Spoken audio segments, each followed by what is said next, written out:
नमस्कार। Weekly Boolean outlook में आपका स्वागत है। पिछले एक हफ्ते की अगर हम बात करें तो बुलियन मार्केट में काफी अच्छा मोमेंटम हमने बनते हुए देखा। पहले सबसे पहले परफॉर्मेंस की बात करते हैं तो गोल्ड इंटरनेशनल मार्केट में 1853 का भी लेवल छूता हुआ दिखाई दिया और चांदी ने भी एक जबरदस्त तेजी के साथ साथ हमने ऑलमोस्ट $24 के करीब जाते हुए देखा। बट कल के सेशन में जो फेड की मीट थी, यहाँ पे क्लियरिटी मिली है कि मार्च मंथ में इंटरेस्ट रेट जल्द बढ़ा सकते हैं। As of now interest rate unchange रखा है, बट जल्द इंटरेस्ट रेट बढ़ने के चलते हमने डॉलर इंडेक्स में एक अच्छी खासी तेजी देखी है, जो मुख्य कारण था जिसकी वजह से पूरे हफ्ते की जो तेजी बनी थी एमसीएक्स पे, वो कहीं ना कहीं खत्म होते हुए दिखाई दी। इस वक्त अगर हम बात करें तो गोल्ड फिर से 48 200 300 के बीच में ट्रेड कर रहा है, जो फ्लैट स्टोन दिखा रहा है, जबकि चांदी में हमने करीबन 65 का भाव भी क्रॉस करते हुए देखा था और अब करीबन 3% की गिरावट के साथ 63 200 के करीब ट्रेड करते हुए दिखाई दे रहे हैं। तो पहला तो इंटरनेशनल के अंदर हमने डॉलर में अच्छा खासा गेन्स देखा। साथ में यूएस ट्रेजरी 2 ईयर्स की जो यील्ड है वो 23 महीने के हाई पे पहुंच चुकी है। 10 ईयर्स की भी बॉन्ड यील्ड है वो 1 वीक के हाई पे पहुंच चुका है। वहीं जो डेटा पॉइंट है, चाहे न्यू होम सेल्स की बात करें, चाहे कॉमर रिटेल सेल्स की बात करें, यहाँ पे हमने एक अच्छा खासा बाउंस आते हुए देखा, जो दिखाता है कि इकोनॉमी कहीं ना कहीं रिवाइवल पाथ पे है। और जब भी इकोनॉमी रिवाइवल पाथ पे होता है, हम सोने और चांदी में थोड़ी पुल बैक देखते हैं। बैंक ऑफ इंग्लैंड ने भी इंटरेस्ट रेट बढ़ाने की बातें की है। साथ में हमने देखा कि कुछ सपोर्ट भी आ रहे हैं, चाहे हम जियो पॉलिटिकल टेंशन की तरफ से बात करें, जहाँ पे रशिया यूक्रेन के बीच में जो कंसर्न बना हुआ है और यूएस की एंट्री होने की वजह से ये कहीं ना कहीं गोल्ड को सपोर्ट करेगा। साथ में चाइना ने 2021 का जो कंजम्पशन है उसमें 36.5% का जंप आते हुए देखा, क्योंकि चाइना एक one of the biggest economy है। इंडिया और चाइना दोनों में हमने देखा कि फिजिकल डिमांड कंटिन्यू इंप्रूव हुई है। साथ में एसपीडीआर की होल्डिंग की अगर बात करें, यहाँ पे भी पिछले हफ्ते हमने एक तेजी बनती हुई देखी। तो इन ऑल ये सभी फैक्टर मार्केट को एक वॉलिटिलिटी देता हुआ दिखाई देगा। अब डोमेस्टिक मार्केट में अगर हम बात करें तो रुपए की गिरावट के चलते गोल्ड को सपोर्ट मिलता हुआ दिखाई देगा। अगले हफ्ते के लिए हो सकता है प्राइजेस 2-3 दिन मार्केट गिरावट रहे, बट 48,000 के करीब आने पे हम गोल्ड को लेके काम कर सकते हैं, जो वापस 48,600 से 800 का रेंज दिखा सकता है। वहीं चांदी में अच्छी बड़ी तेजी के बाद मार्केट पुलबैक दिखा रहा है, जो 62,200 से 300 तक का एक सपोर्ट दिखाई दे सकता है। यहाँ पे हम बाय करके चल सकते हैं। ओवरऑल लॉन्ग टर्म में चांदी फिर से 66,000 का लेवल दिखा सकती है अगले 10-15 दिन के अंदर। तो overall bullion buy on drop की रणनीति अपना के चलिए अगले एक हफ्ते के लिए। नमस्कार। वीकली एनर्जी कॉम्प्लेक्स आउटलुक में आपका स्वागत है। पिछले हफ्ते की बात करें तो एनर्जी कॉम्प्लेक्स के अंदर हमने बेतासा बड़ी मोमेंटम आती हुई देखी, जहां हमने देखा कि एक तरफ हम देख रहे हैं कि प्राइजेस सस्टेन हायर साइड नहीं कर रहे थे और बार बार में गिरावट का रूप ले रहा था, क्योंकि यूएस चाइना यहाँ पे अपने अपने रिजर्व बढ़ाने की बातें कर रहे हैं। कोरोना का भी कंसर्न था, बट एकाएक पिछले हफ्ते हमने देखा कि रशिया यूक्रेन के बीच में जो कंसर्न बन रहा है, ये कहीं ना कहीं प्राइजेस को सपोर्ट करता हुआ दिखाई दिया। नो डाउट यूएस से भी और चाइना से भी जो नंबर्स आए थे वो अच्छे आने की वजह से पिछले एक हफ्ते में क्रूड में फिर से एक अच्छी तेजी बनी, जो करीबन 0.25% की तेजी के साथ 6500 के ऊपर ट्रेड करता हुआ दिखाई दे रहा है। नेचुरल गैस में भी हमने देखा कि यूरोप में जो क्राइसिस बना हुआ है और जियो पॉलिटिकल टेंशन भी है, ये कहीं ना कहीं नेचुरल गैस को सपोर्ट करता हुआ दिखाई दिया।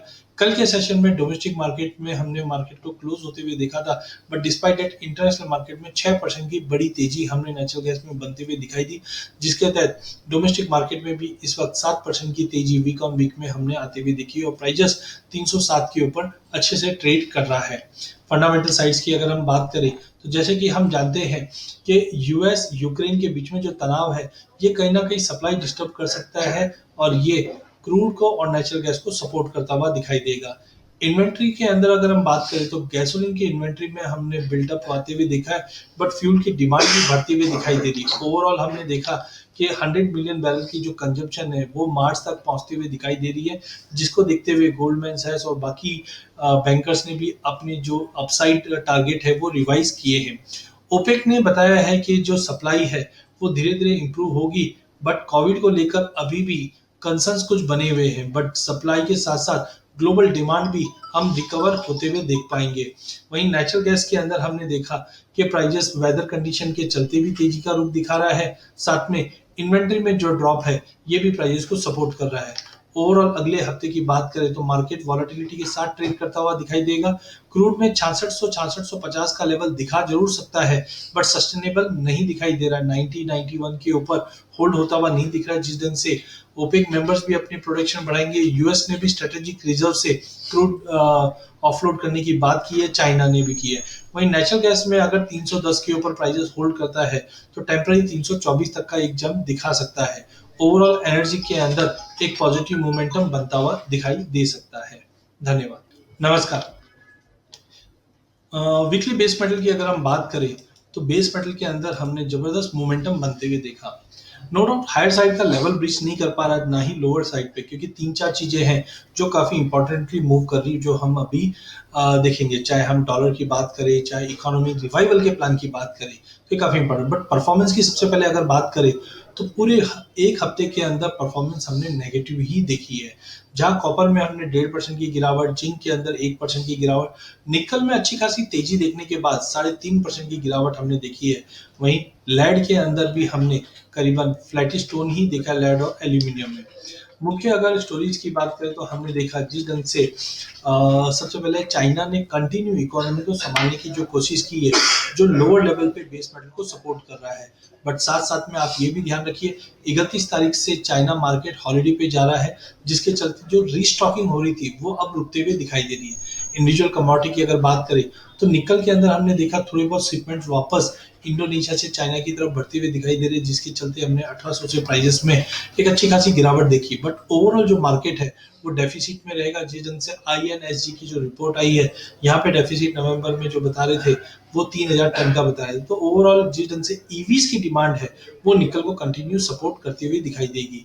वहीं या जिंक की भी अगर हम बात करें तो जिंक में भी डेफिसिट है, ये थोड़ा कम जरूर हुआ है, बट अभी भी डेफिसिट चल रहे हैं, जिसके चलते प्राइसेस को सपोर्ट मिल रहा है। एल्यूमिनियम में ऑलरेडी हमने देखा कि एनर्जी क्राइसिस के चलते सप्लाई साइड में काफी शॉर्ट है, और बताया जाता है कि यूक्रेन और रशिया के टेंशन की वजह से भी जो आउटपुट है उसमें भी कमी रहेगी और सप्लाई में भी कमी रहेगी, जिसके चलते प्राइसेस को एक अच्छा खासा सपोर्ट मिल सकता है। इन ऑल अगर हम बात करें पूरे बेस मेटल की, तो एक तरफ जो इकोनॉमी में रिवाइवल प्लान चाहे चाइना और चाहे यूएस दे रहा है, यहाँ पे कंजम्पशन बढ़ने की उम्मीद है। बट सबसे बड़ा थ्रेट जो अगले हफ्ते से रहेगा वो रहेगा चाइना मार्केट हॉलिडे मूड पे। तो अनलेस एंड अनटिल की लेवल्स ब्रीच नहीं करते हैं, मार्केट एक दायरे में रहेंगे, जहाँ पे कॉपर 740 से 756 के बीच में, जिंक की बात करें तो 985 से लेकर 300 के बीच के एक बड़े रेंज में रहेगा। 300 के ऊपर निकलने पे ही हम एक ब्रेकआउट देखेंगे, जहाँ पे कप एंड हैंडल फॉर्मेशन हुआ है। निकल के अंदर भी आउटलुक पॉजिटिव है, बट 1680 का लेवल मिले तो लेके चलिए 1780 के टारगेट के लिए।